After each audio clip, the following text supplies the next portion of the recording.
Welcome back दोस्तों। तो machine learning की सीरीज को आगे बढ़ाते हुए आज की वीडियो में हम पढ़ेंगे हमारी सुपरवाइज लर्निंग के अंदर क्लासिफिकेशन में के एन एन को, के नियरेस्ट नेबर। तो नियरेस्ट नेबर से तो आप समझ सकते हैं, और के जो होता है यहाँ पे जनरली कोई भी वैल्यू होती है आपकी 1 2 3 4 5 इस तरीके से के यहाँ पे वैल्यू होती है, और एन एन होता है नियरेस्ट नेबर। तो चलिए दोस्तों आगे बढ़ते हैं, के एन एन के बारे में पढ़ते हैं। तो के एन एन होता क्या है? के नियरेस्ट नेबर मेरा सुपरवाइज मशीन लर्निंग का एक एल्गोरिथम होता है जो यूज होता है मेरी क्लासिफिकेशन और रेग्रेशन के लिए। अब किस तरीके से यूज होता है वो हम आगे देखेंगे। अब इसकी एप्लीकेशंस क्या होती हैं? तो दोस्तों रियल लाइफ में आपने देखा होगा कि जब भी आप किसी शॉपिंग वेबसाइट पे या फिर आप किसी मूवीज देखते हैं तो नेटफ्लिक्स पे, अमेजोन पे, तो जिस टाइप के आप मूवीज देखते हैं उससे रिलेटेड रिकमेंडेशंस आपको शो करने लगता है।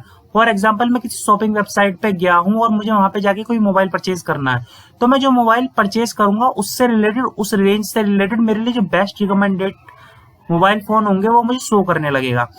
तो इसमें हमारा केएनएन का यूज होता है। सेकंड, इमेज रिकॉग्नाइजेशन में केएनएन का यूज होता है हमारा। ठीक है, अभी एग्जाम्पल देखिए केएनएन में क्या है।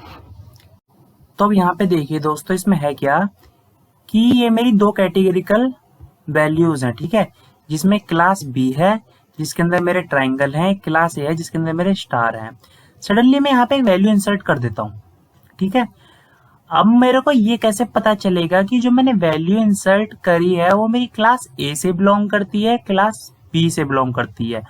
तो जनरली जब ऐसा होता है तो हम वहां पे यूज करते हैं केएनएन का। केएनएन बहुत सिंपल एल्गोरिथम होता है, इसलिए सबसे ज्यादा प्रेफर करते हैं हम इसे।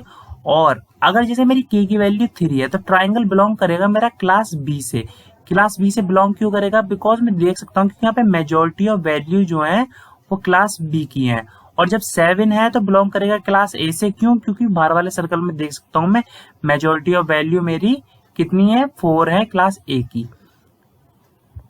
अब किस तरीके से हम इनके बीच में डिस्टेंस कैलकुलेट करते हैं? तो हम करते हैं यूक्लिडियन डिस्टेंस और मैनहट्टन डिस्टेंस की हेल्प से। ठीक है, तो दोस्तों ये फॉर्मूला यूज में किस तरीके से आता है, तो पहले मैं आपको ये बताता हूँ। एक्स एंड वाई एक्सिस है मेरी। ठीक है, यहाँ पर मेरी एक क्लास ए है, यहाँ मेरी क्लास बी है। मैंने यहाँ पे एक वैल्यू इंसर्ट कर दी। अब ये वैल्यू जो है यहाँ से मेरा नियरेस्ट नेबर के लिए डिस्टेंस फाउंड करेगी। तो ये डिस्टेंस जो फाउंड करती है with the help of this formulas करती है, Euclidean distance and Manhattan distance से। ठीक है, तो अपना यूक्लिडियन डिस्टेंस क्या होता है? जब मेरे दो पॉइंट होंगे, पॉइंट P1 एंड P2, इसके ये पॉइंट्स दे रखे हैं मुझे, x1 y1 x2 y2। तो यहाँ पे क्या होगा मेरा, ये जो है फॉर्मूला इस तरीके से लगेगा 5 - 1 का होल स्क्वायर, 4 - 1 का होल स्क्वायर, और उसकी जो वैल्यू निकल के आ जाएगी मेरी 5 आ जाएगी। इस तरीके से मेरा मैनहट्टन डिस्टेंस का फॉर्मूला लगता है 5 - 1 + 4 - 1 = 7। इस तरीके से वैल्यू निकल के आ गई। अब हम देखेंगे कि टोटल प्रोसेस जो हमने टोटल अभी तक क्या है, काफी टुकड़े टुकड़े में पढ़ा है कि जी ये इस तरीके से नेबर निकालेगा, यहाँ से डिस्टेंस निकालेगा। अब एक बार में लास्ट स्लाइड में पूरे को समरी करते हैं और यहाँ पे आपका सब कुछ क्लियर हो जाएगा। फिर उसके बाद मैं आपको कोड इंप्लीमेंट करके दिखाऊंगा, और उसके बाद भी आपकी कोई क्वेरी होती है तो आप मेरे को कमेंट सेक्शन में पूछ सकते हैं। तो अब इसे मैं रिमूव करता हूँ। अब आगे चलते हैं, अब देखते हैं हम लास्ट स्लाइड अपनी। तो अब लास्ट स्लाइड में देखिए है क्या। सबसे पहले मेरे पास यहाँ पे क्या देख सकता हूँ मैं, 3 क्लासेस हैं। ठीक है, कैटेगरिकल डाटा की 3 क्लासेस हैं। सडनली मैंने यहाँ पे ये बॉल इंट्रोड्यूस कर दी। अब मुझे फाइंड करना है ये बॉल मेरी किस क्लास से बिलोंग कर रही है। ठीक है, तो किस क्लास से बिलोंग कर रही है, तो उसके लिए मैंने क्या करा, सबसे इसका डिस्टेंस कैलकुलेट कर लिया।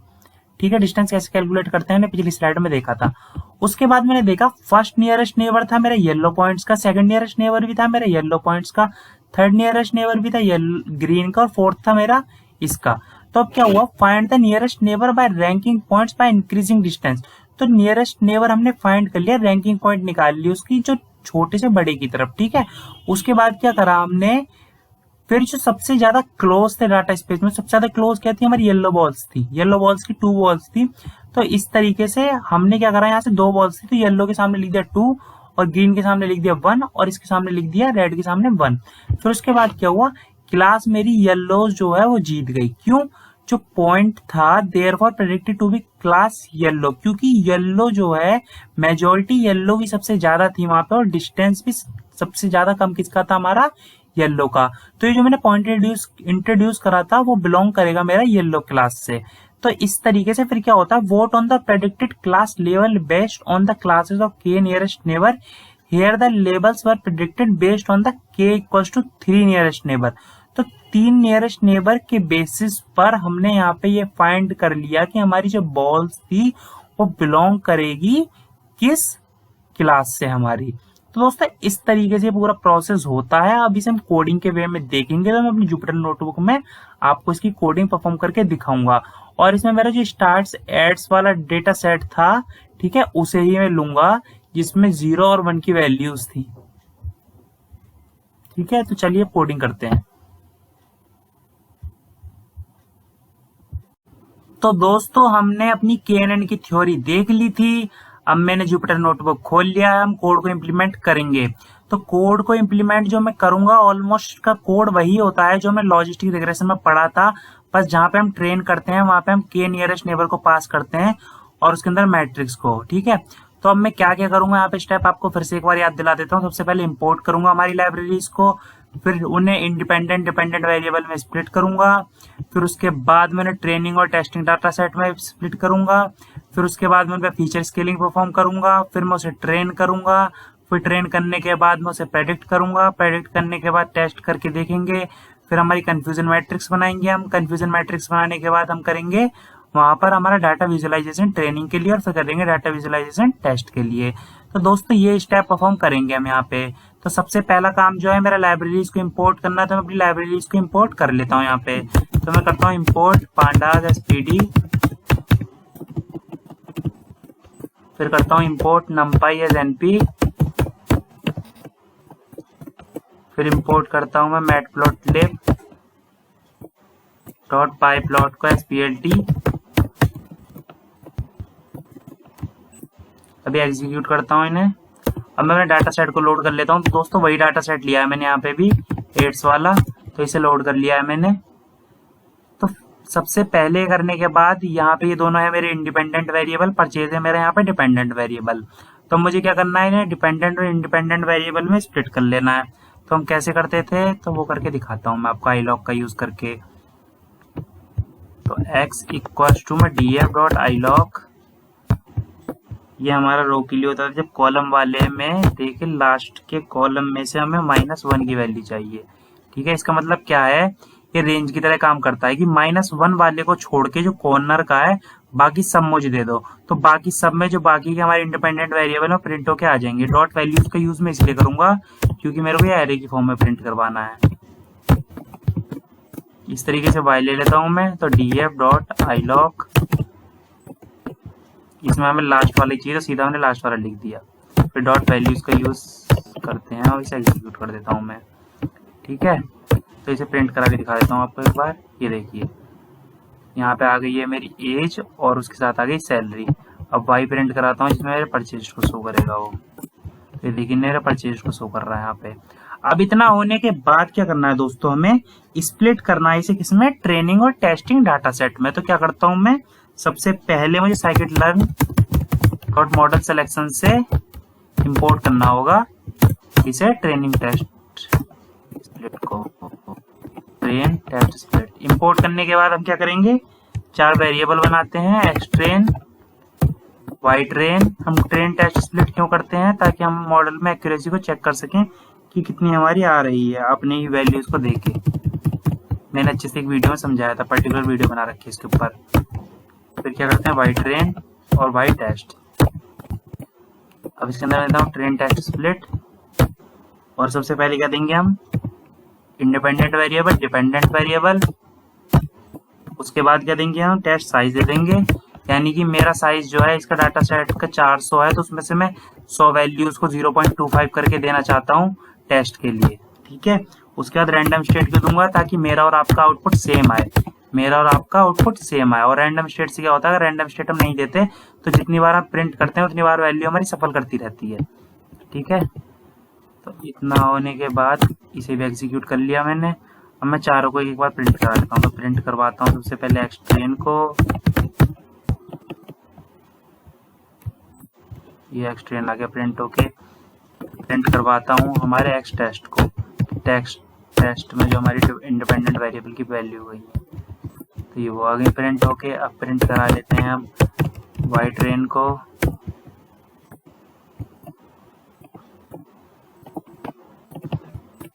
फिर प्रिंट करवाते हैं हमारे वाई टेस्ट को।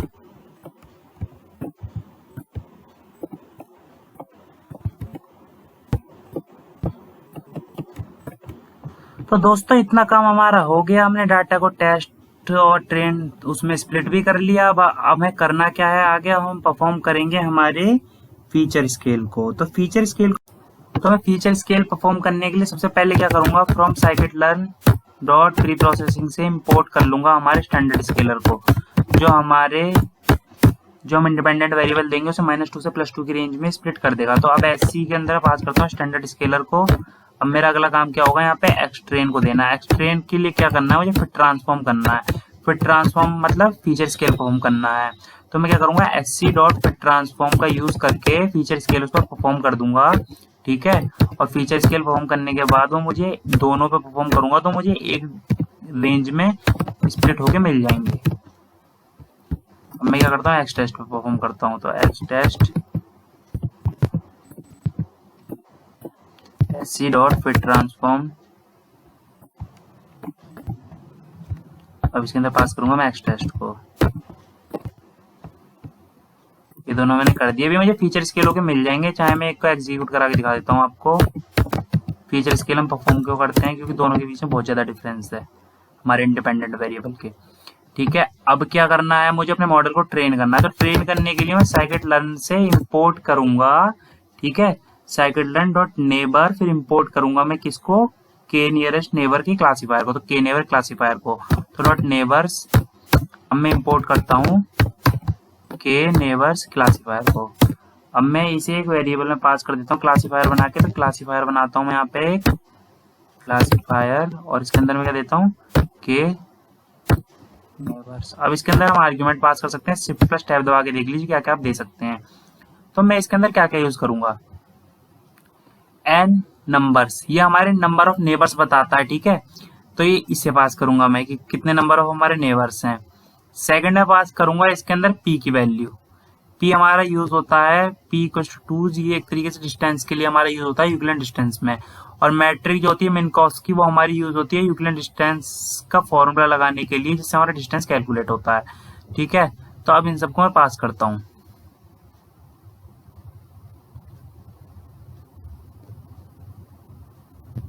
तो अब मेरे को क्या क्या पास करना है, सबसे पहले मैं यहाँ पे पास करता हूँ एन नेबर्स को, एन नेबर्स, ये आ गया। इसमें मुझे 5 वैल्यू देनी है, ठीक है, ये बाय डिफॉल्ट 5 ही लेता है। और मैट्रिक में देता हूँ मैं मिनकॉस्की, तो क्या देते हैं, मिन MINKOWSKI, मिनकॉस्की। और अगला क्या दूंगा, पी इक्वल टू 2। अब मैं इसे क्या करता हूँ, एग्जीक्यूट करता हूँ। अब मैं अगला क्या करूंगा, ये जो मैंने क्लासीफायर का मॉडल तो बना दिया, पर अब मुझे क्या करना है, इसे ट्रेन करना है।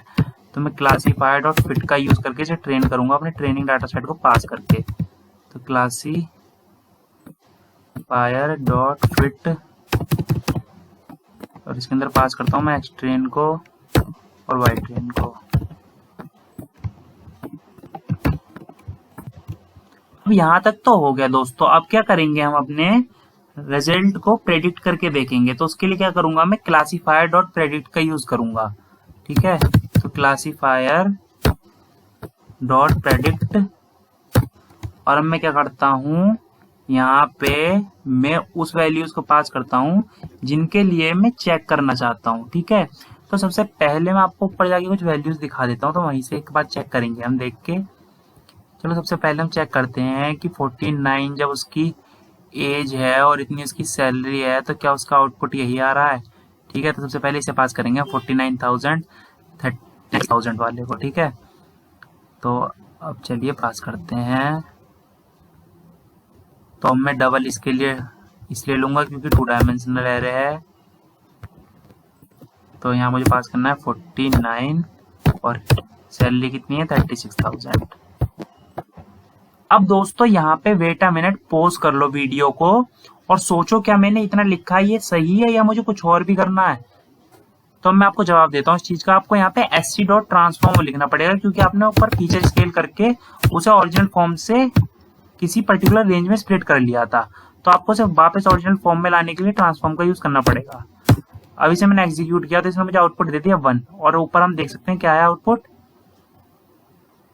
देखिए 49 पे 1 है। अब मैं क्या करूंगा, वाई प्रेडिक्शन करके उसके अंदर हमारा टेस्टिंग का डाटा सेट को पास करता हूँ। तो मैं एक वेरिएबल बनाता हूँ वाई प्रेड, और इसके अंदर मैं क्या करता हूँ, क्लासीफायर लेके डॉट प्रेडिक्ट करके उसके अंदर टेस्ट का डाटा सेट पास करता हूँ एक्स टेस्ट को, और इसे मैं क्या करता हूँ, प्रिंट करवा लेता हूँ, तो वाई प्रेड। तो इस तरीके से आ गया। अब दोस्तों मैं क्या करता हूँ, कंपैरिजन करने के लिए कंफ्यूजन मैट्रिक्स बनाने से पहले मैं यहाँ पे क्या करता हूँ, कंकैटिनेट फंक्शन का यूज करके इन दोनों को आपस में रख लेता हूँ एक साथ में, ताकि मैं एक दूसरे के सामने रख के कंपैरिजन कर पाऊँ। तो मैं क्या करता हूँ, प्रिंट np डॉट कंकैटिनेट। अब इसके अंदर क्या करना है, मुझे पास करना है हमारे वाई प्रेड को। तो वाई प्रेड की शेप चेंज करके पास करूंगा मैं यहाँ पे, क्योंकि दोनों को कॉलम वाइज प्रिंट करवाऊंगा, डॉट रीसेप। ठीक है, अब इसके अंदर क्या करेंगे, हम सेम स्टेप जो हम करते हैं लेन लगा के उसके अंदर पास करूंगा वाई प्रेड को, फिर उसके बाद हम एक्सिस के लिए यहाँ पे 1 दे देंगे। ठीक, अब एक्सिस के लिए यहाँ पे क्या करता हूँ, 1 पास कर देता हूँ, 1। अब इतना होने के बाद क्या करना है मुझे, अब मुझे परफॉर्म करना है टेस्टिंग के लिए। तो मैं करता हूँ कॉमा वाई टेस्ट और वाई टेस्ट डॉट रीसेप। अब इसके अंदर लेन लगा के लेंथ फंक्शन का यूज करके वाई टेस्ट को पास करूंगा मैं, और यहाँ पास करता हूँ मैं कॉमा 1 को, और ओवरऑल के लिए कर देता हूँ कॉमा फिर से 1 को भी एग्जीक्यूट करता हूँ। तो ये देखिए इस तरीके से आ गया। अब ये क्या कर रहा है, तो शुरू से मैं आपको एक चीज समझाता हूँ। सपोज कीजिए मेरी एज थी, ये मेरा सैलरी थी, ये मेरा परचेज था। तो रियल लाइफ एग्जांपल ले लीजिए कि एक आदमी की 19 साल एज है, उसकी सैलरी 19,000 है। क्या वो एक घर खरीद पाएगा? अगर खरीद पाएगा तो वहां पे होगा 1, और नहीं खरीद पाएगा तो वहां पे क्या होगा, 0। ठीक है, तो ये इसका मतलब है नहीं खरीद पाएगा। तो इस तरीके से हमारे डाटा सेट को लीजिए। अब मैं आगे चल के आपको समझाता हूँ। तो इन्हें जो प्रेडिक्शन कर दी ना, तो इस तरफ जो है ये आया मेरा एक्चुअल और ये आया प्रेडिक्टेड। तो एक्चुअल और predicted same same same same, देखिए यहाँ पे ये क्या है, एक्चुअल और प्रेडिक्टेड में डिफरेंस आ चुका है। तो अब ये कितना डिफरेंस आया है कि यहाँ पे 1 इसने बोला था कि एक्चुअल और प्रेडिक्ट करने पे 0 आ रहा है। ठीक है, तो यहाँ पे थोड़ा हमें क्या मिला है, एक्यूरेसी कम हो गई हमारी। तो अब मुझे क्या करना है, अब मैं इसे ओवरऑल वो कंफ्यूजन मैट्रिक्स में प्रिंट करवाऊंगा, ताकि मैं ये देख पाऊं कि मेरी एक्यूरेसी किसकी कितनी है और किस तरीके से है। अगर आपको नहीं पता कंफ्यूजन मैट्रिक्स क्या होती है, तो कंफ्यूजन मैट्रिक्स कोई बड़ी बात नहीं है, हमारा 2D मैट्रिक्स होती है जो हमारी एक्यूरेसी नापने में, यानी कि एक्यूरेसी मेजर करने में हमारी हेल्प करती है। ठीक है, तो मैं साइकिट लर्न की लाइब्रेरी से from sklearn dot matrix import कर लूंगा हमारी कंफ्यूजन मैट्रिक्स को। ठीक है, इंपोर्ट करता हूँ किसको, कंफ्यूजन मैट्रिक्स को। तो कंफ्यूजन मैट्रिक्स, और अब मुझे क्या करना है, एक्यूरेसी और स्कोर नापना है। तो इसका उसके लिए भी इंपोर्ट कर लेता हूँ मैं एक्यूरेसी स्कोर को। अब अगला काम क्या करूंगा, मैं एक वेरिएबल बना के उसके अंदर कंफ्यूजन मैट्रिक्स को पास करता हूँ मैं, कंफ्यूजन मैट्रिक्स, और उसके अंदर हमारे वाई टेस्ट और वाई प्रेडिक्ट को मुझे पास करना है।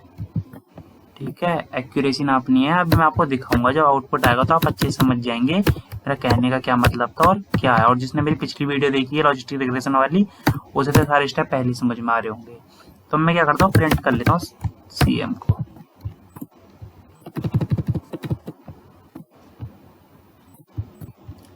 तो दोस्तों ये मेरी कंफ्यूजन मैट्रिक्स प्रिंट होके आ गई। अब मैं क्या करता हूँ, पहले समझाने से पहले एक्यूरेसी स्कोर को भी मैं यहाँ पे निकाल लेता हूँ। तो उसके अंदर भी मैं वाई टेस्ट और वाई प्रेडिक्ट को पास करूंगा, कॉमा वाई प्रेड। तो 0.93% आई है एक्यूरेसी। और मैं आपको मैंने पिछले कोड में लॉजिस्टिक वाले में लेके जाता हूँ और दिखाता हूँ आपको कितनी आई थी वहां पे हमारी।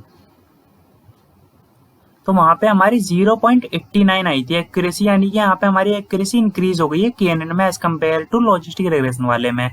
अब यहाँ पे हुआ क्या है, तो सबसे पहले आपको समझाता हूँ मैं हुआ कैसे है ये।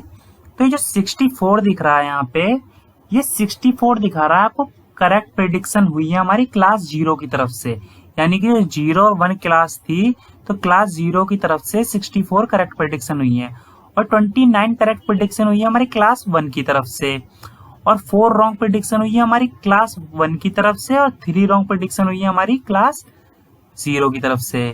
तो हम क्या करते हैं, 64 प्लस 29 इक्वल 93% हमारी करेक्ट आ गया। ठीक है, तो इस तरीके से हमारी कंफ्यूजन मैट्रिक्स काम करती है। अब क्या करेंगे, हम डाटा को विजुलाइज करेंगे। तो पिछली वीडियो में मैंने ग्राफ को समझाया था, मैं इस वीडियो में भी आपको ऊपर से ग्राफ को समझा दूंगा। तो दोस्तों बिना टाइम वेस्ट किए मैं पिछले कोड को हमारे कॉपी कर लेता हूँ, फिर मैं आपको समझा दूंगा ये हुआ कैसे था। ठीक है, तो इसे मैं पूरे को कॉपी कर लेता हूँ यहाँ से। ये था मेरे ट्रेनिंग के लिए, तो कंट्रोल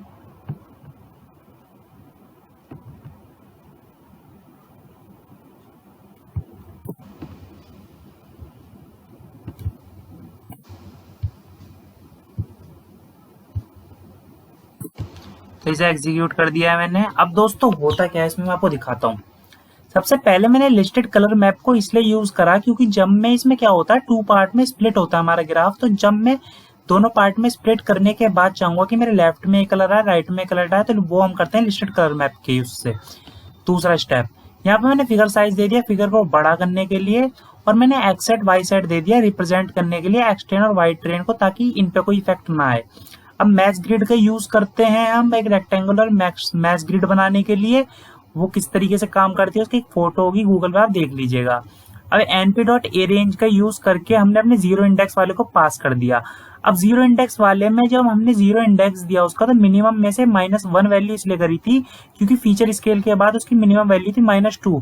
और जब मैं ग्राफ प्लॉट करना चाहता हूँ तो मैं चाहता हूँ कम से कम उसकी लास्ट रेंज की वैल्यू -3 और +3 पे इसलिए कर दिया क्योंकि लास्ट वैल्यू थी फीचर स्केलिंग की +2, तो वो हो जाए +3 तक, ताकि मेरा ग्राफ थोड़ा अच्छा दिखे, थोड़ा ढंग में लेवल होके आए। ठीक है, तो यहाँ तक इतना था। फिर उसके बाद मैंने स्टेप आर्ग्यूमेंट दे दी यहाँ पे, और फिर क्या करा सेम इस तरीके से यहाँ पे परफॉर्म करने के बाद यहाँ पे इंडेक्स चेंज कर दिया, बस मैंने 1 दे दिया। 1 किसके लिए था हमारा दोस्तों, तो 0 तो हमारा एज के लिए, 1 था हमारा सैलरी के लिए। तो इस तरीके से np.arange का यूज करके मैंने इन्हें परफॉर्म कर लिया। अब मैं कंटोर ऐप का यूज हम किस लिए करते हैं, जो यहाँ पे हमारी ग्राफ में, एक सेकंड दिखाता हूँ मैं आपको। ये ग्राफ में जो मेरी लाइन आती है ना, with the help of contour आती है। ठीक है, तो ये कंटोर ऐप का हमने यहाँ पे इसलिए यूज कर लिया। अब मैंने क्या करा यहाँ पे x1 और x2 को पास करा जो डिफाइन करे थे, और प्रेडिक्ट करने के बाद जो प्रेडिक्ट मेथड में जो मेरा एरे आया था उसकी मैंने डायमेंशन चेंज कर दी with the help of revel function, और यहाँ पे उसे ट्रांसपोज कर दिया, और यहाँ पे अल्फा की वैल्यू दे दी, और सी मैप के अंदर मैंने k दे दिया, यानी कि एक साइड मुझे ब्लैक कलर चाहिए, एक साइड चाहिए मुझे व्हाइट कलर। और ये मैंने लिमिट उसकी डिफाइन कर दी मिनिमम लिमिट से लेके x1 की मैक्सिमम लिमिट तक x एक्सिस पे, y एक्सिस पे x2 की मिनिमम लिमिट से लेके x2 की मैक्सिमम लिमिट तक। फिर मैंने फॉर लूप लगा दिया, फिर मुझे एक एक करके पॉइंट लाके देगा, तो ये 0 इंडेक्स के देगा यहाँ पे, और यहाँ पे देगा मेरे 1 इंडेक्स के। फिर मैंने लिस्टेड कलर मैप कर दिया यहाँ पे स्कैटर पॉइंट्स के लिए कि मुझे रेड से और ग्रीन से मेरे पॉइंट चाहिए। उसके बाद क्या करा मैंने टाइटल लेबल और वो लगा दिया, लीजेंड मैंने लगा दिया कि लीजेंड का यूज किस लिए करा यहाँ पे कि मेरे 0-1 वाले मुझे प्रिंट करके दे दे। तो इस तरीके से इसने काम किया। अब क्या है यहाँ पे, जो मेरा व्हाइट रीजन में रेड वैल्यू है ये मेरी रॉन्ग प्रेडिक्शन है, और जो मेरे ब्लैक रीजन में ग्रीन वैल्यू है मेरी रॉन्ग प्रेडिक्शन है। और जो यहाँ पे रेड वैल्यूज है ये मेरी 0 को दिखा रही है कि वो घर नहीं खरीद पाएगा, ग्रीन वैल्यू मेरी दिखा रही है 1 को कि वो घर खरीद लेगा। तो इस तरीके से टेस्टिंग के लिए मैंने डाटा सेट को कर दिया यहाँ पे प्लॉट। अब मैं क्या करता हूँ, ट्रेनिंग के लिए प्लॉट करूंगा। तो ट्रेनिंग के लिए प्लॉट करने के लिए भी मैं सेम करता हूँ, वहां से कोड को कॉपी कर लेता हूँ अपने लॉजिस्टिक रिग्रेशन वाले को, क्योंकि इतना कोड हम बार बार लिखेंगे तो हमारी वीडियो की लेंथ लंबी होगी। और इतना मैं आप लोगों से उम्मीद ही कर रहा हूँ कि आप मेरी प्लेलिस्ट को शुरू से एक्सेस कर रहे हैं। ठीक है, तो सेम इस तरीके से यहाँ पे हुआ है। अब इसे भी मैं एग्जीक्यूट कर देता हूँ। तो वही मैं दोबारा आपको समझा देता हूँ। लिस्टेड कलर मैप का यूज करा हमने यहाँ पे कि 2 जैसे इस तरीके पे व्हाइट और ब्लैक कलर चाहिए अगर बीच में से लाइन देके, तो लिस्टेड कलर मैप का यूज कर लिया। कंटोर ऐप का यूज करा इस लाइन के लिए, 2 पार्ट में कलर को स्प्लिट करने के लिए उसका कर लिया। यहाँ पे हमने एक्सटेट वाई टेस्ट को इसलिए दे दिया ताकि हमारे उस पर इफेक्ट ना हो, मेन टेस्टिंग डाटा सेट पे इफेक्ट ना हो। और बाकी सब कुछ वही है जो मैंने ऊपर आपको समझा दिया। रेवल फंक्शन का यूज होता है हमारी डायमेंशंस को चेंज करने के लिए, टी का यूज होता है ट्रांसपोज के लिए जो आप मैट्रिक्स में पढ़ते आ रहे हैं। तो ये पूरा वही है। -1 क्यों कराता है, क्योंकि हमें चाहिए -3 से लेके +3 तक। ये आपको दिख रहा है -3 से +3 तक, तो इसलिए हमने -1 और +1 का यूज कर लिया था। तो दोस्तों अब इसको भी देख लेते हैं हम जल्दी से।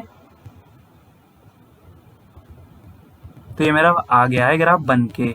अब ग्राफ में आप ये मत देखना कि मेरे ऊपर वाले ग्राफ की शेप छोटी आ रही थी, यहाँ पे बड़ी आ रही थी। यहाँ पे शेप इसलिए बड़ी आ रही थी क्योंकि मैंने plt.figure साइज देके यहाँ पे शेप को बड़ा कर लिया था। ठीक है, तो अब यहाँ पे आप देख सकते हैं दोस्तों, यहाँ पे ग्रीन पॉइंट्स मेरे 1 को दिखा रहे हैं, रेड पॉइंट्स दिखा रहे हैं मेरे कि वो नहीं खरीद पाएगा, यानी कि ठीक है जो हाउस है वो नहीं खरीद पाएगा। और जो मेरे व्हाइट रीजन में रेड पॉइंट है वो क्या शो कर रहे हैं, रॉन्ग प्रेडिक्शन को, और ग्रीन पॉइंट शो कर रहे हैं ब्लैक में मेरे रॉन्ग प्रेडिक्शन को। और यहाँ पे रेड पॉइंट शो कर रहे हैं नहीं खरीद पाएगा, ग्रीन कर रहे हैं कि वो हाउस खरीद लेगा। तो दोस्तों इस तरीके से हमारा KNN वर्क करता है। तो थैंक यू वेरी मच दोस्तों। अगर आपको वीडियो पसंद आई तो लाइक कर दीजिए, कमेंट कर दीजिए, शेयर कर दीजिए, मेरे चैनल को सब्सक्राइब कर दीजिए। मशीन लर्निंग से रिलेटेड वीडियो और बाकी वेब डेवलपमेंट कोर्स भी लाऊंगा मैं, तो इसलिए मेरे चैनल को सब्सक्राइब कर दीजिए।